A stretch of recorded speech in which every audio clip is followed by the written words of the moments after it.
He only had to mention being friends for him to come running to be useful, thanking him in passing, because thanks to him he was able to send many humans to the demonic realm, pointing out at the end that his father and he make him feel a great pity, thinking that after all, even if they did not share the same blood, the two of them were just as pathetic.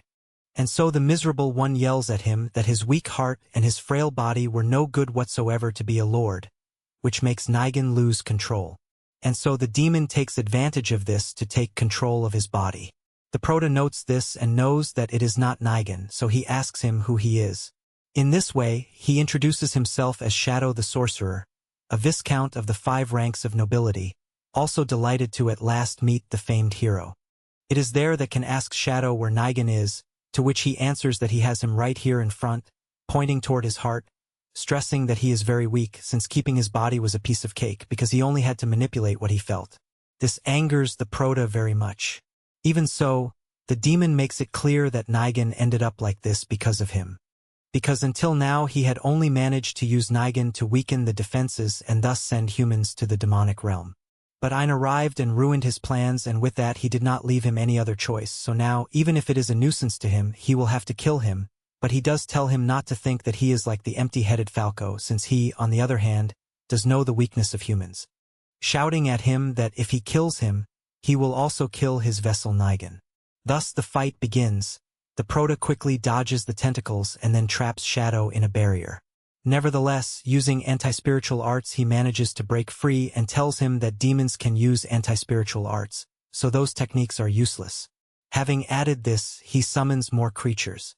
With no more options, the Proto approaches using super acceleration and finishes off the monsters and rebuilds the fortress while at the same time he asks the villagers to get away. At that moment Shadow approaches and summons more creatures while destroying Ein's barrier. Faced with this, the Proto uses double mirage with which now he can indeed defend each villager, although there is a monster that grabs one villager. Ein sees this and thinks about helping. However, Shadow takes advantage of the distraction and lands such a blow on him, asking him to pay attention to him too, since he feels ignored. And so he keeps hitting him while shouting that being a hero involves a lot of work. It is there that the Proto thinks about using stop, but he remembers Nigan. This stops him. So instead of that, he uses unmovable fortress. Ursula shouts to him that with that skill, he will not be able to move and staying on the defensive will not change anything. Ado knows it, but even so he wants to look for a solution to save Nigan. It is there that Shadow asks him to counterattack, shouting also that killing Nigan is the only way he can win. But surely not even the grand hero could do that, making it clear to him that this is the matter. If he sacrifices Nigan and kills him, he could save all those people. Obviously Ein refuses this, since as we know sacrificing one person to save 100 is something illogical for the Proto, something he will never do. With these shouts he yells to Nigan that he knows he is in there. This makes Shadow laugh, who keeps attacking him, telling him that he has sealed his heart and that is why it is useless for him to shout. Despite the blows, Ein does not intend to abandon Nigan and he slowly approaches Shadow. This worries the elf girls, who know that at this rate the damage will be irreparable.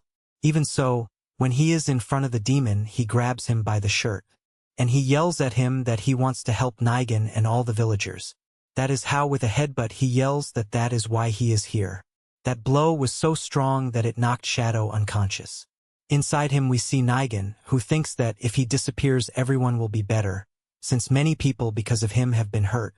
But then he hears Ein's voice calling him, shouting to him not to look the other way, making him remember that he told him about protecting Rishik, something he noticed he said from the heart, asking him then why he wanted to protect Rishik.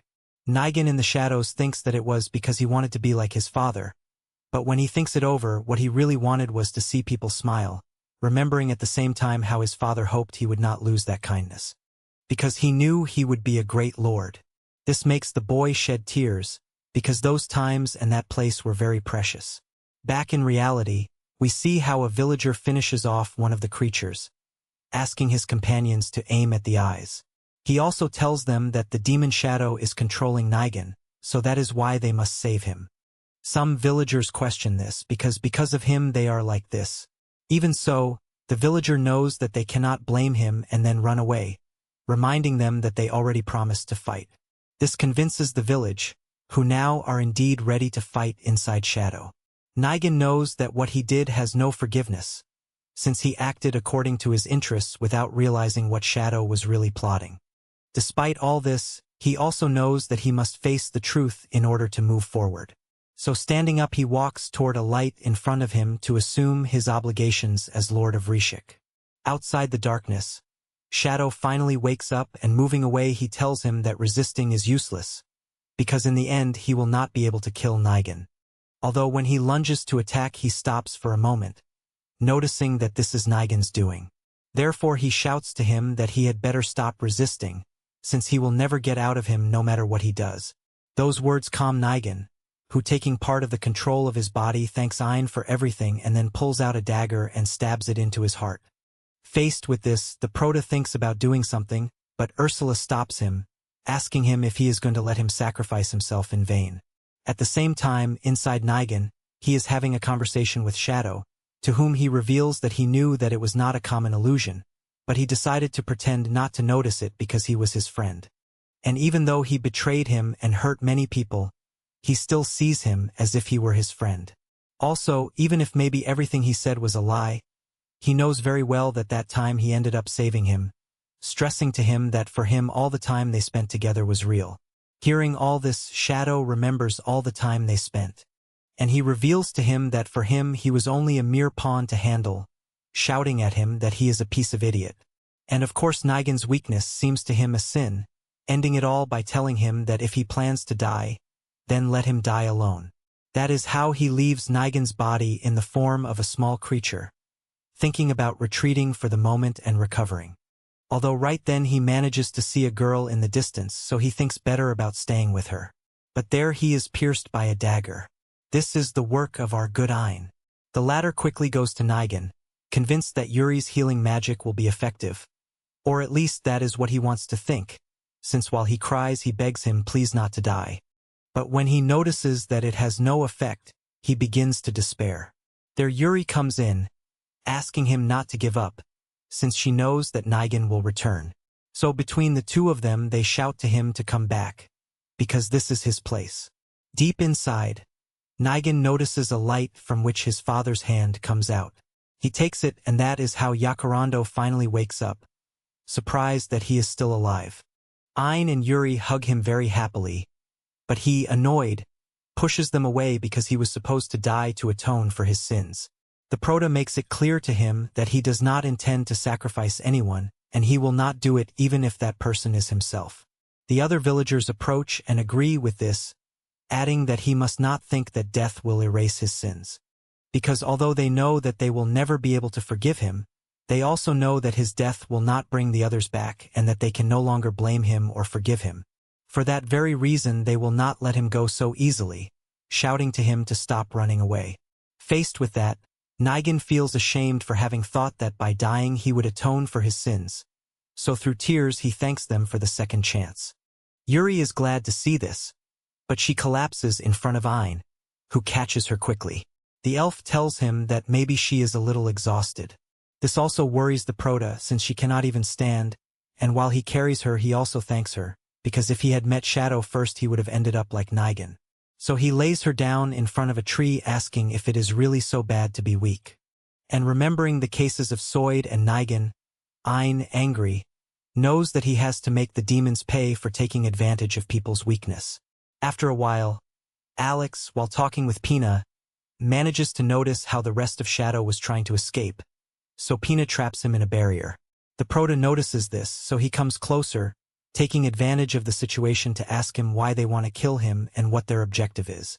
Something that the demon does not intend to answer, in which case Ein was thinking of finishing him off. Obviously, Shadow does not want this and fearfully offers him a deal, which is that he will tell him everything if he promises to let him go free, something Ein accepts. Ursula questions this, but the Proto asks her to calm down. Thus Shadow begins to talk, telling them that he was given the order to kill Ein. The latter asks who gave that order. It is there that when Shadow was going to answer, he ends up exploding. Ursula recognizes that they put a spell on him that was activated if he gave secret information, now knowing that they are facing a cunning rival. As dusk falls, the villagers say goodbye to Ein. The little girl, sad, calling him God, asks him if they will really never see each other again. The Proto denies this, since he knows he will come to visit, promising it with the pinky, which makes her very happy. Their Nigan, embarrassed, asks him a favor, which is that he keeps supporting the village, something the other villagers also beg him for. After that we return to the castle where he learns that they want him to be the new lord of Rishik. The king adds that it is a title worthy of the feats he accomplished, and that it was also a request from Nigan, who surrendered and says that he would like to help Rishik when his sentence is fulfilled. Their Hasper also comes in, somewhat affectionate with Ein, because he tells him that now as lord he will adopt the surname of Rizik, now being Ein Rizik. The Proto doubts this, since someone of such a low rank who becomes a noble will surely be someone not well regarded. Faced with this, the king also comes in somewhat affectionate, telling him that there were already people who protested about this, but as he expected, he issued the order to kill the demon. Lastly, the other two girls also come in hugging him. Even so, the Proto still doubts about that. Hasper tells him to focus on his own objectives, since he will take care of the bureaucracy in his place. Also, with his new title our Ein will be able to establish new relations. It may even become easier for him to get information. All this surprises Ein, who humbly accepts the title. Thus the dangerous one throws herself at him, since now her marriage with him will be closer to becoming reality, because soon society will accept it, making him wonder if perhaps they wanted to eliminate that obstacle. Obviously their Yuri also intervenes, since she wants to marry Ein, something that Claudia accepts since the elf is the first wife. This leaves Alice in shock, so Pina tells her that at this rate Alice will be the fourth wife. Endo, as we already know, will be the third. Now we move to an intimidating castle in the shadows where some people were talking about the death of Falco and Shadow, something that seems quite humiliating to them, losing to a monkey, commenting there the squid head that they are the shame of demonic nobility. He even adds that maybe they were not as good as they thought, but out of nowhere he ends up being beheaded by a girl, who, annoyed, points out that there is nothing that bothers her more than seeing two weaklings criticizing others. It is there that the rabbit head recognizes her as the high-ranking noble Loanna. This same one, stepping on the guy she has under her, comments that her toy lately does not move like before, so she thinks about turning the rabbit into her new toy. Obviously this scares the furry one, but the demon quickly changes her mind, since she saw how he sheds a lot of hair and instead orders him only to clean up the trash, referring to the squid's corpse. To which the rabbit obeys instantly, and there the lady or guy mentions that that is why low-ranked scum will always be scum. In another panel we see Echidna, who through a crystal ball watches Ein, pointing out that she did not expect less from him, because if he had not defeated Shadow so easily they would have had some problems. Then Loanna appears, who points out to Echidna that she is quite obsessed with that one. She confirms it because the boy possesses a special eye. Even so, Loanna only thinks that he has the body of a monkey, and Echidna asks her if she really thinks that just any human could have defeated Falco and Shadow. In that case, the demon thinks that maybe she will test him. It is there that the dark elf asks her a favor, which is to bring her a spirit of the world tree. This because in the same way she will run into Ein, since his objective is to visit dungeons to find the spirits. Something that Loanna, taking the task sheet, throws it through a portal accepting the favor, adding that she will kill that talented one and bring her a spirit of the world tree. And so, very confident, she points out that in the end she is from the elite. Although just when she was about to go, she notices how her toy does not move, and when she gives him a couple of hits she realizes that he is dead. So she decides to go alone and enter the portal, asking Echidna to get rid of that trash.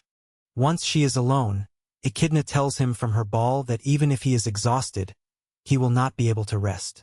And with an excited face she comments that it is because he has to keep becoming stronger. Back with the Protass, Yuri, happily moving her little ears, asks Ein what he would like to eat, to which he deduces that today the elf will cook. Although right then Alice appears, who wants to talk with Ein about something. He accepts, so he asks her to come in. But there Pina also appears,